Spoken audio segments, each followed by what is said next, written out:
So you mentioned compliance, and I have also nice. I had heard nice stories about compliance. That about companies that who, even though they are compliant, they are still getting breaches a lot. So I guess my takeaway about this is don't do the security just for the sake of compliance. Make sure you are more than compliant. So do the compliance for the sake of compliance, but do the security for the sake of your business. So sometimes it pays to be more than what the compliance is asking for. Meaning that the compliance is a set of rules, but those rules can leave gaps in your defenses. So of course you have to continuously validate and audit your defenses and your people, not for just for the sake of compliance. For example, the people, they are sometimes part of the compliance, but they are sometimes not. So you have to train and validate also that the people know what they are doing in your organization.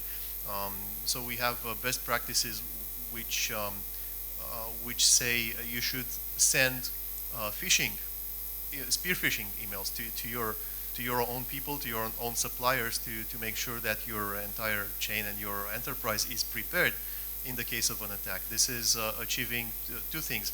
First of all, it's showing the amount of people that need training, and and it's also showing if these attacks get past your security perimeter.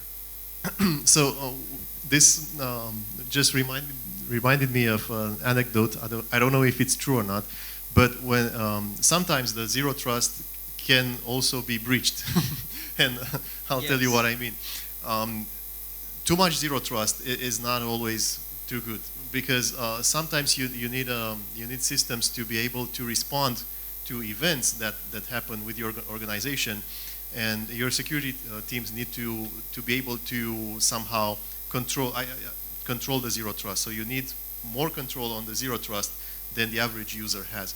So my example is when the Facebook breach happened, or when the Facebook failure happened with the whole DNS that made the Facebook and everything, all the services unavailable for a few hours. The anecdote goes that the people who were sent on site to repair the routers and the BGP and the problem and the DNS, they couldn't access the building. Their access cards didn't work because the access system was also using the same DNS and BGP system that the production network was using. So in this case, you need a system to bypass the zero trust. So yeah, planning for zero trust is perfect, but planning for incident response is also important. This is my takeaway.